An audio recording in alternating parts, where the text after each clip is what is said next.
Hello students, जितने भी student semester third के हैं, चाहे किसी भी यूनिवर्सिटी से हो, आप लोग का एक सब्जेक्ट होता है communication in professional life SEC में, यानी स्किल एनहांसमेंट कोर्स में। ठीक है, SEC थी, है ना। अब नेक्स्ट जो आपका आने वाला ये लास्ट पेपर आप लोग का जिन भी स्टूडेंट्स का होगा, ये लास्ट पेपर होगा। हालांकि आर्ट्स एंड साइंस वाले का हो सकता है मे बी, बट कॉमर्स वाले का जो है ना लास्ट पेपर होने वाला है।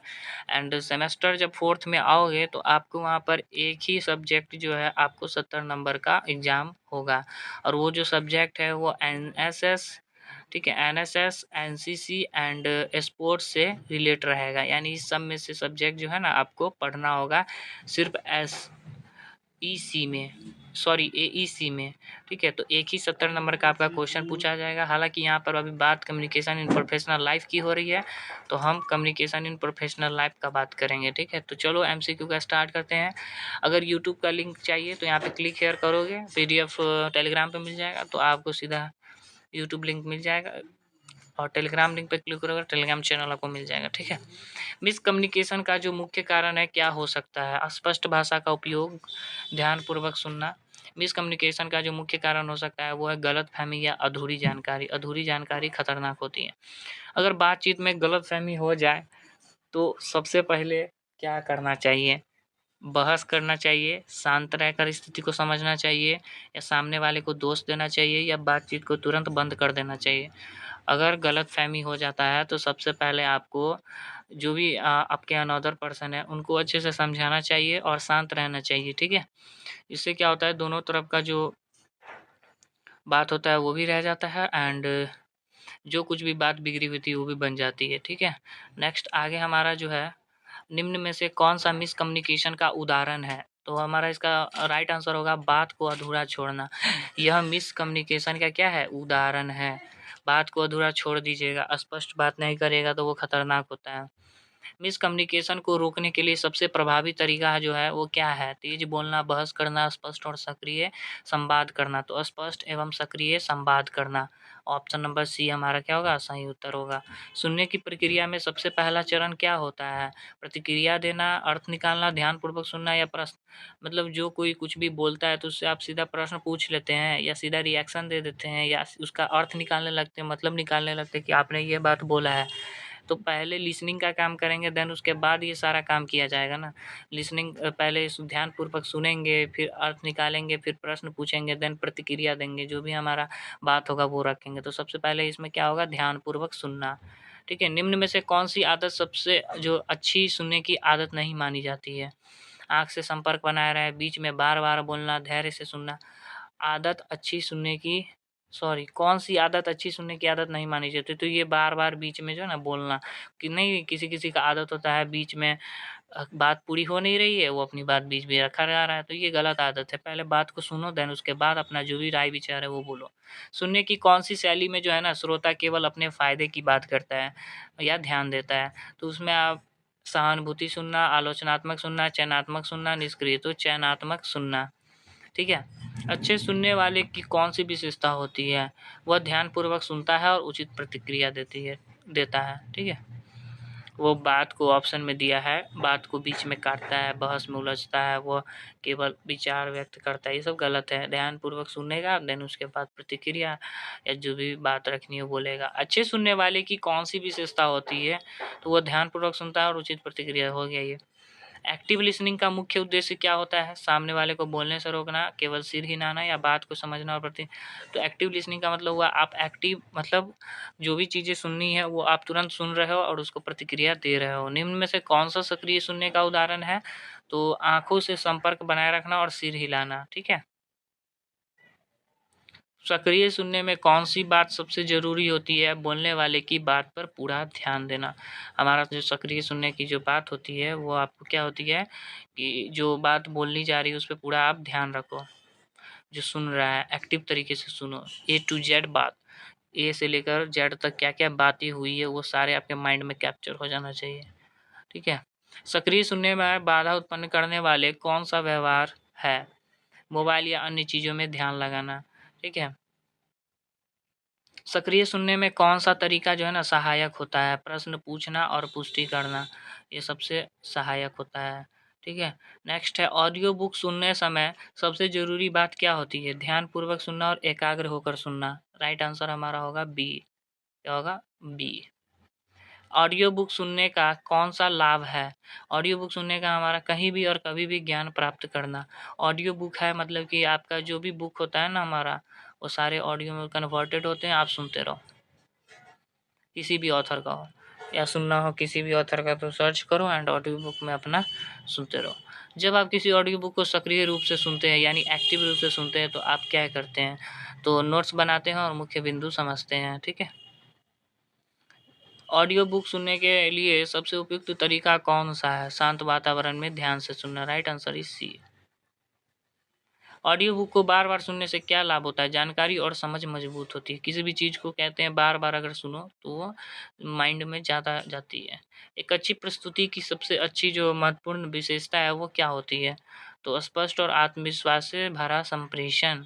प्रस्तुति के दौरान श्रोताओं से आँखों का संपर्क क्यों ज़रूरी है? ध्यान आकर्षित करने और जुड़ाव बनाए रखने के लिए। ऑप्शन नंबर हमारा इसका राइट आंसर होगा बी।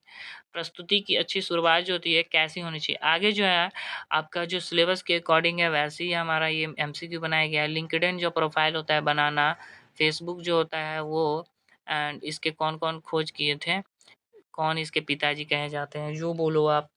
देन उसके बाद ब्लॉग ये सारे आगे है कुछ एमसीक्यू इम्पोर्टेंट है उससे बन जाएगा और बाकी कुछ जो है ना माइंड से सेटअप रहती है तो वो पढ़ने से भी जो है ना आपको बन जाएगा। प्रस्तुति की अच्छी शुरुआत कैसी होनी चाहिए? तो एक स्वागत और उद्देश्य के साथ। प्रस्तुति से पहले अभ्यास करना क्यों ज़रूरी है?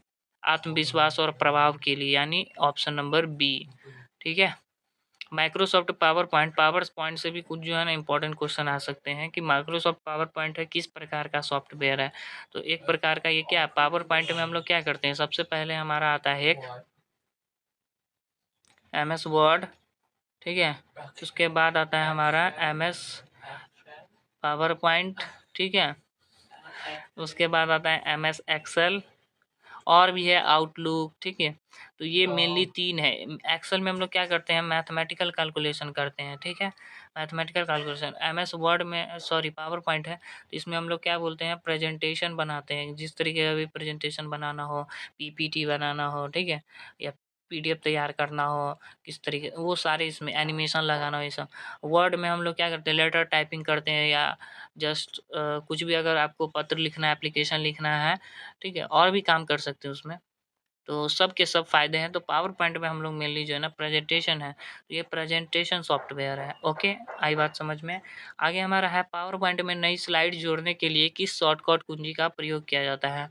पावर पॉइंट में जो नया स्लाइड आप जोड़ोगे तो क्या करोगे कंट्रोल प्लस एम दबाओगे तो हमारा क्या आएगा? न्यू स्लाइड ओपन हो जाएगा। ठीक है। पावर पॉइंट में स्लाइड शो प्रारंभ करने की शॉर्टकट कुंजी क्या है? स्लाइड शो प्रारंभ करना है V5 दाब दो अपना आप स्लाइड शो देखो पावर पॉइंट में क्या मेनली आप स्लाइड शो बनाओ ए टू जेड जो भी चीज़ें चाहिए जैसे शुरू में क्या चीज़ बताना है अगर मान लो एक टॉपिक एक ऑफिस है। ठीक है। उसके बारे में उसको अगर बनाना हो एक ऑफिस को तो शुरू से लेकर क्या लास्ट तक पोजीशन रहेगी। पहले हम लोग इसमें क्या कौन सा रूम कितना रूम डालेंगे। ठीक है। उसके अंदर कितने कर्मचारी रहेंगे ये सारा का सेटअप करना होता है। तो प्रेजेंटेशन अगर बताना हो कि ये बाहर का इंटरफेस रहेगा ऐसा अंदर का ऐसा रहेगा कोई भी टॉपिक उठा के ले आओ उसका प्रेजेंटेशन बनाना हमारा पावर पॉइंट में ही कर सकते हो आप। तो ये हमारा अगर उसको देखना हो शॉर्टकट कुंजी उसका है हमारा है शॉर्टकट की F5। पावर पॉइंट में स्लाइड के टेक्स्ट या ऑब्जेक्ट को आकर्षक बनाने के लिए किसका उपयोग किया जाता है? तो इसमें हमारा टेक्स्ट और ऑब्जेक्ट को आकर्षक बनाने के लिए एनिमेशन का यूज़ किया जाता है। क्या? Animation.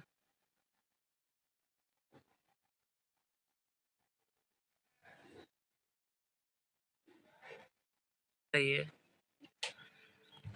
Power next power point में टेक्स्ट जोड़ने के लिए किस बॉक्स का उपयोग किया जाता है? तो टेक्स्ट बॉक्स नॉर्मली हमारा पावर पॉइंट में जो है ना नॉर्मल टेक्स्ट बॉक्स होता है हमारा। ठीक है। उसको आप क्लिक करोगे तो एक टेक्स्ट आएगा ऐसा करके उसमें आपको जो भी कुछ लिखना है वो करो। ठीक है। बॉर्डर कलर जो भी डालना है वो सारा आपको फॉर्मेट में आ जाएगा एडिट करने में। ठीक है। तो टेक्स्ट बॉक्स होगा। पावर पॉइंट में डिजाइन टैब का उपयोग किस लिए होता है? स्लाइड को सजाने और थीम लागू करने के लिए, ठीक है। डिजाइन का जो उपयोग करते हैं हम लोग थीम लाने के लिए, देखोगे पावर पॉइंट में आप जाओगे तो अलग अलग प्रकार का थीम बना होता है इस तरीके से, ठीक है। इसमें से जो भी आपको डिजाइन चाहिए वो उस पर टैप करोगे ना तो आपका नीचे जो भी स्लाइड शो बनाना है उस तरीके का डिजाइन हो जाएगा। पावर पॉइंट फाइल को किस एक्सटेंशन के साथ सेव करते हैं? तो पीपीटी, ठीक है, PPT x dot PPT x. और ऐसे नॉर्मली अगर कुछ भी बना हो तो उसको पीपीटी बोलते हैं। जो ऑनलाइन क्लासेस भी चलती है उसमें अगर पीडीएफ पीपीटी बनाना है, जो लाइन बाय लाइन क्या पढ़े नहीं पढ़े ये सारा अगर चाहिए होता है तो उसमें भी हम लोग क्या करते हैं, प्रेजेंटेशन पावर पॉइंट का ही यूज करते हैं। अब है वार्ता का मुख्य उद्देश्य होता क्या है? वार्ता का हमारा मुख्य उद्देश्य हमारा क्या होता है? दोनों पक्षों के लिए लाभदायक समाधान निकालना। अच्छी वार्ता के लिए सबसे महत्वपूर्ण गुण कौन से? सुनने की क्षमता, ज़्यादा से ज़्यादा चीज़ें सुनो। विन विन नेगोशिएशन का क्या अर्थ होता है? तो दोनों पक्षों को संतुष्ट करने वाला समझौता। नीचे में से कौन सी वार्ता की रणनीति है? तो बांटना, best alternative to a negotiated agreement. सफल वार्ता के लिए क्या आवश्यक है? पूर्व तैयारी और जानकारी। ट्विटर क्या है? अब आ जाओ ट्विटर पे। ट्विटर से रिलेटेड टॉपिक आ सकते हैं कुछ भी, कि आप क्या इसका कौन किए हुए थे आविष्कार, मतलब जो इसके फादर थे। ट्विटर हमारा एक क्या है? तो सोशल मीडिया नेटवर्किंग है और माइक्रो ब्लॉगिंग प्लेटफॉर्म है। याद रखना, ट्विटर पर पोस्ट करने की अक्षर की सीमा कितनी रखी गई है? तो 280, 280, 280, ठीक है। ट्विटर पर किसी अन्य व्यक्ति की पोस्ट को अपने अकाउंट पर दोहराने के लिए क्या किया जाता है? तो रीट्वीट। मान लो कोई भी एक सेलिब्रिटी है या मैं ही हूँ, ठीक है।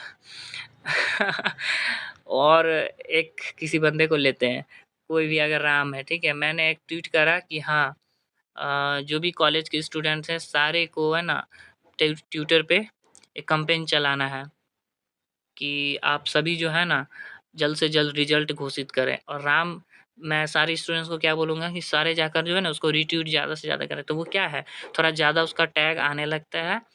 और रीट्वीट अगर करना हो तो उस पे क्लिक करोगे तो आप रीट्वीट कर सकते हैं, हाँ सही में ये आना चाहिए रिजल्ट, इस तरीके से। ट्विटर किस वर्ष शुरू किया गया था? तो 2006 में जो है ना ट्विटर को क्या किया गया था? शुरू किया गया था। ट्विटर का नया नाम क्या है? 2023 से क्या रखा गया था? तो एक्स। पता होगा एक्स कैसे आया? पहले ट्विटर था, अब एक्स हमारा एलन मस्क जो थे इनको ले लिए हैं। एलन मस्क, याद रखना नाम, एलन मस्क नाम है, ठीक है। एलन मस्क ने जो हमारे टेस्ला कंपनी के मालिक है, स्पेस एक्स के मालिक है, दोनों बोथ, ठीक ना। तो उन्होंने क्या किया है, ट्विटर को अपने अंडर ले लिया है। तो अब उनके मालिक ट्विटर एलन मस्क है, ठीक है। तो इनका नाम हमारा ट्विटर बदल के एक्स रख दिया गया।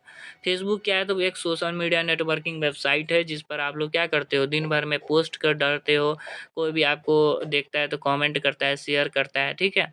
और क्या है, मतलब उसमें आप शॉर्ट्स देख सकते हो, यूट्यूब में भी देखते हो बट उसमें भी आप रील्स देख सकते हो।